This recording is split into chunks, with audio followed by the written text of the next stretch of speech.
there's like three basics. Is number one, understanding your target market. That's first and foremost. Number two, you do have to have a business plan with target numbers, because without targets, like you're just kind of, it's like jumping on the road and I'm going to drive to New York and not even map it out. I'm just going to kind of let the freeway guide me there, and you might end up going all around in a fat circle before you even get there, instead of cutting right through the middle. And then also reverse engineering. So if you create, for example, we'll make it more short term, so because long term is harder. But if let's say you have a 12-month goal in business, whatever that goal is, set that goal first, and then reverse engineer how the plan of how to get there. Because if you start from here, it's a lot more difficult of, okay, this is my goal from 12 months from now to hit, call it 50,000 for the first year. And if you start from here, it's kind of hard to figure out what are the each critical points and steps to take to get to 50,000 the first year, versus if you start at 50,000 a year and you go backwards on how much each month needs to be made. Because obviously in any business, the first few months is always slower. The first few months and the first year, depending on what type of business you go into, it's a loss. But in this case, just to make it easy in simplest form, you're going to have momentum, and as momentum picks up, the revenue gets higher and higher. So like first month is maybe 1,000, second month is maybe 2,000, and then maybe 2,500, and then it doubles like 5,000, and then 10,000. So but you have to reverse engineer that, and it's not just reverse engineering the numbers; it's the steps and the game plan of what you need to do to get to each of those points. So you say write it down. Put it on a formula. And how long would that take? An hour, 2 hours, write it down just to get a basic one-on-one? It depends on how clear you are. Okay. Because, clarity is power. Right. Without clarity, you're just, again, same thing. You're just kind of winging it. So you have to write it down. You have to know your target numbers. You have to do your homework. This isn't a one-day type of project, because at the same time, it's also going to burn you out too. So maybe you spend an hour or two a day, do some homework, do some research, figure out the number, figure out the cost, and then you have to figure out what area you want to be targeting too. It can't just be a target market as far as people goes. It's got to be who and where, and what industry, which obviously you've already kind of figured that part out. And then create the game plan from there based on what, I guess really like what direction, how fast you want to go, without setting yourself any kind of limitations. And I think that's the biggest part, is if you kind of give yourself, you got to be semi-realistic, but don't be too realistic.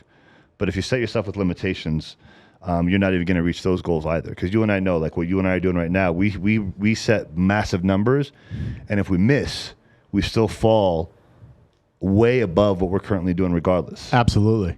And that happened this year. And it was because I was around you too. We're feeding off each other. Like we're feeding off each other. Every podcast is like, wow, Sean's doing this. I'm going to not one up him, but it's like, wow, I got to elevate my game. But it motivates each other because we're around positive mental attitude people, right? And so that's good stuff, Sean. I appreciate that. That's some good notes. So I mean, I didn't think to set the 12-month, reverse engineer. Yeah, I didn't think about that. So I was going I said my goal is maybe 10,000 the first month. Like, I don't know if that's too high, too low, but you said to shoot. I'd rather shoot a little higher. Here's the thing, because you also have to take into consideration what's the cost of your inventory too. Yeah. So you don't want to. Sorry, I don't mean to interrupt. You don't want to overspend in the beginning either, until you have a clientele that starts building up. And in your case, sometimes in the industry you're looking at, it is a very smart move to try to pick up a couple high athletes that you're just going to give them free stuff to market it, because that will have reach that you don't have. Yeah. Yeah. So I've been doing some research though. Like you said, I've been spending some time, looking at research manufacturers. So right now I'm trying to figure that out. But then, I mean, your cost of goods. I really don't know anything about it. So I'm really starting from scratch, and I don't have anybody that has done this and been there before, that has started a business like this, to tell me, oh, just go to this website. This is a good man. So I'm doing it all. Actually, Jay gave you some leads from the gym. Jay? He told you where to go. Did. Yeah, absolutely. So I mean, it's a start. Not fully, but he just said this. What was it? Yeah. Yeah, he mentioned some. But basically, I'm starting it myself. Like, it's like, how to start this, I have no idea. Here's the thing: if you're to pick up a mentor, this is probably where a lot of people fall short. If you decide to hire a mentor in whatever business it may be, and sometimes you don't need a mentor right away that's in the same business you're going into, just someone that understands business, period.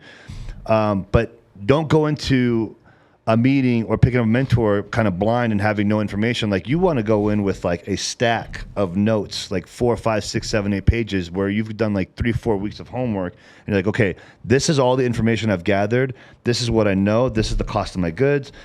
This is how big of an inventory I can afford right now. I don't know how to put together a business plan.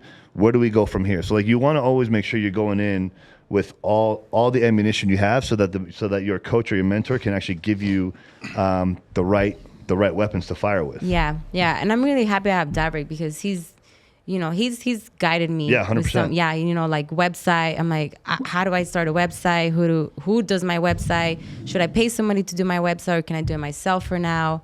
And so he's told me a couple of things, how we kind of mapped it out briefly, but so I have some kind of idea too with him. So, I mean, he knows the other side of the technical, the website building, while I focus on, the actual product. So, Yeah. Good stuff. Maria. So here, you ready? Yep. So I was thinking, when Sean was talking to her, one of the things that I would say for you is have a daily habit. So we know you want to be a DJ, right? You're going to go to this school. That's great. You know the cost. You probably did all that research. But the other side of it is, I call it ride-alongs. Remember, people want to be a police officer. They want to ride along with a police officer. I always tell people, whatever you want to do, shadow yourself around somebody. I would encourage you to reach out to all these local DJs on Instagram and see if you can get some time to just do a ride along. Say, hey, look, I'm trying to get in the business. I know it's a stretch. I'd like to, kind of maybe go to one of your shows and kind of stand there and watch what you do. If there's any tips that you could give me, and then have a daily habit of actually doing something towards that goal every day. You have to, I know you don't like writing it down. You got to write something down. Put up images in your room of your house or apartment of kind of the goals.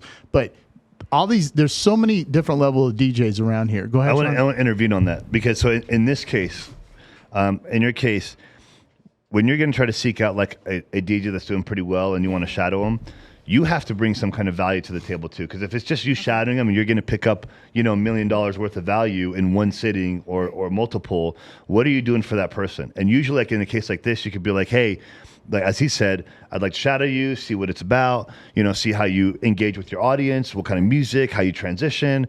But here's what I'll do for you.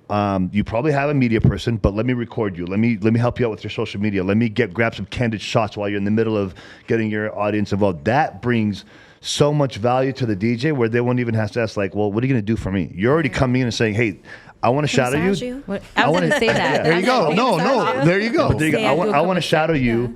Let me do this for you. Right. Yeah, barter with them. Provide your business, right? Solution. That's good, Sean. Good point. Yeah. And I mean, it's like, hey, I'm not in the way. I just want to stand there as a guest, maybe behind the scenes, BTS, right?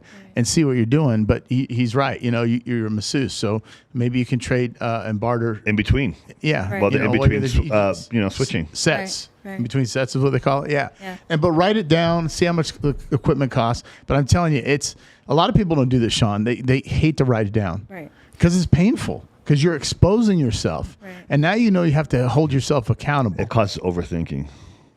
It causes a lot of overthinking. Say that again? It causes overthinking. Right. And then people get in this panic mode. Right. And so I call it basic 101. What's the first thing you need to do? Have that habit, write it down. And I see people talk the talk, like you said, Minneapolis, Seattle, wherever, but then they don't walk the walk. They don't put a foot down. Don't be afraid. Mm-hmm. Like today or tonight or tomorrow, Puma Cat could go, okay, I'm going to find out through Davrik or myself, which platform to use to create my website. Write it down and the cost. She took one step instead of just thinking about it, because the thought process is always there. Right. And that's why people's dreams fade and die, because they never implement and move forward. They stay in park. They don't even get neutral. They just stay in park. Right. You got to put it in first gear. Right. So write those down, do some R&D, research and development, find out who the DJs are, what kind of music scene you want to be in, and start getting around those folks, in a positive light, not the bad side. Right. But like, okay, I want to go to a couple shows. I'm not going there to party. I'm going there to get educated. Right. Because you can get caught up in that life, and that's not what we're trying to do. right? After hour parties, blah, blah, blah. But it's all about networking and connections. Correct. Yeah, I think you can also like record yourself, put these videos on IG, or if you have a YouTube channel, you just set your camera. I see a lot of DJs use lives on IG, or just random reels. What is it? It's Twitch, right? Is that other platform? That's the one that video gamers use. Yeah, but Yeah. that's becoming very popular, Twitch as well. Yeah, I mean, use any platform that is best for you, Right. and just record yourself, put the videos out, do lives. I mean, I see a lot of DJs doing that. And Sean's fortunate. Like, his business is word of mouth. He's gotten a lot.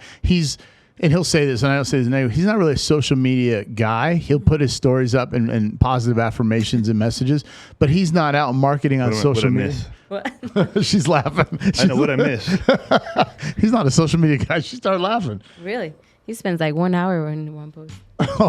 She said you. I wouldn't go that far. No, but I'm just kidding. But I'm saying your business is all through select. They're not word of mouth. affirmations. They're not affirmations at all whatsoever. It's actual perspectives on life, on certain actions to take, Right. and what steps to take to get to the next point, depending on where you're at and what needs to be done in your life.